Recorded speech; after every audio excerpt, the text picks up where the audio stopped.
Halo, saya Imam Fahrudin. Saya akan memberi sedikit gambaran tentang hamburan dua partikel identik. Jadi kita bayangkan kita punya dua partikel identik di sini. Saya akan gambarkan hamburannya dalam kerangka acuan pusat massa.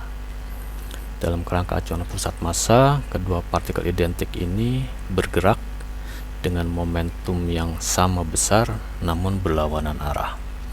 Jadi partikel di kanan bergerak ke kiri, partikel di kiri bergerak ke kanan. Keduanya akan bertemu dan berinteraksi tepat di tengah sini karena ini partikel identiknya. Jadi keduanya berinteraksi dalam daerah kuning ini yang digambarkan sebagai daerah interaksi. Daerah interaksi di sini digambarkan bersifat berhingga karena yang kita amati adalah hamburan yang dipicu oleh interaksi yang jangkauannya berhingga, ya, seperti hamburan nuklir. Jadi ketika jarak antara kedua partikel ini sangat besar sehingga keduanya belum memasuki daerah yang berhingga ini, radiusnya, maka keduanya belum berinteraksi. Keduanya masih merupakan sistem bebas. Tapi ketika keduanya sudah saling berdekatan atau berada dalam daerah interaksi, maka keduanya saling berinteraksi dan karenanya terjadi proses hamburan. Kita lihat proses hamburannya seperti apa. Nah, seperti itu. Dalam proses ini tentu kita tidak bisa melihat ke dalam sini, ya. Ini sangat kecil, ya. Tidak bisa dilihat. Jadi yang orang dapatkan adalah hanya keadaan awal. Orang punya dua partikel ini pada keadaan awal, jaraknya berjauhan, dan keadaan akhir, yaitu satu partikel terhambur ke pojok kanan atas, satu partikel terhambur ke pojok kiri bawah. Nah, dua partikel ini identik, tidak bisa dibedakan. Jadi di sini orang tidak tahu yang terhambur ke pojok kanan atas ini partikel yang asalnya di kanan atau di kiri. Kita tidak tahu itu karena keduanya identik. Jadi kita tidak tahu proses di sini seperti apa.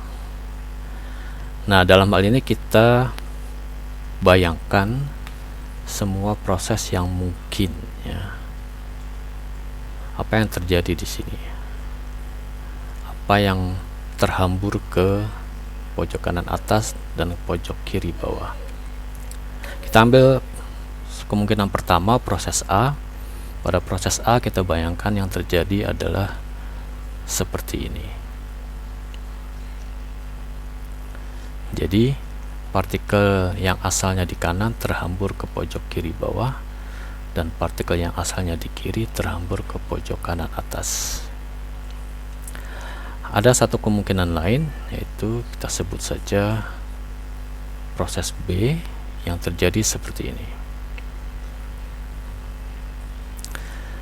Nah, pada proses B, partikel yang terhambur ke pojok kanan atas adalah partikel yang asalnya di kanan.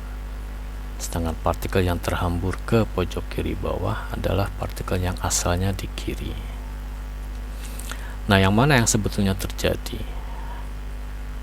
Kita tidak tahu yang mana yang terjadi. Nah, dalam prinsip mekanika kuantum, semua yang mungkin harus diperhitungkan. Jadi kita punya dua proses yang mungkin, ya, proses A dan proses B. Kedua proses ini harus diperhitungkan, ya, secara bersama. Jadi keduanya kita jumlahkan. Dalam ungkapan yang lebih detail, dalam perhitungan, amplitudo hamburan proses A dan amplitudo hamburan proses B dijumlahkan, ya, dimasukkan dalam perhitungan. Oke, kini kita lihat lebih detail proses B. Pada proses B, partikel yang asalnya di kanan terhambur ke kanan atas, partikel yang asalnya di kiri terhambur ke pojok kiri bawah.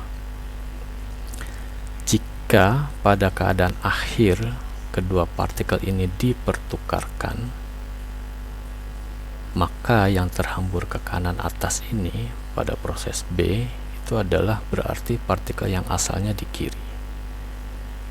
Begitu juga partikel yang terhambur ke pojok kiri bawah itu berarti adalah partikel yang di kanan.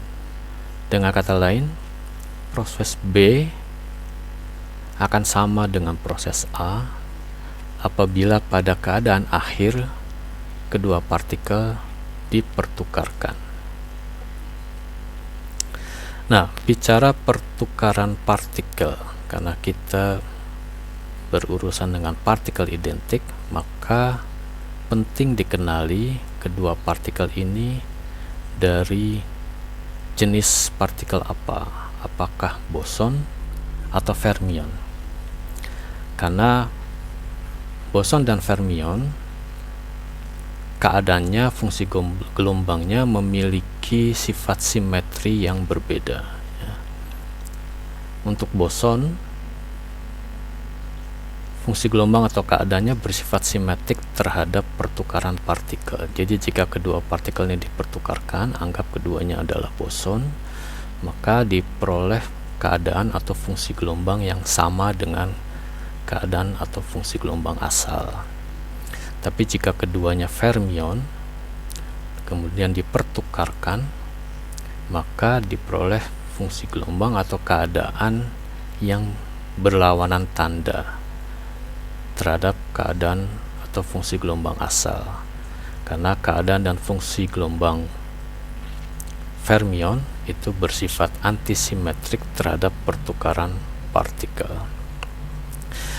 Nah, sifat simetri tersebut harus diperhitungkan dalam perhitungan hamburan ya, sesuai jenis kedua partikel ini, apakah boson atau fermion.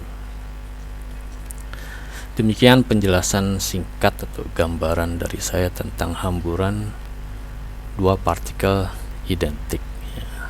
Terima kasih.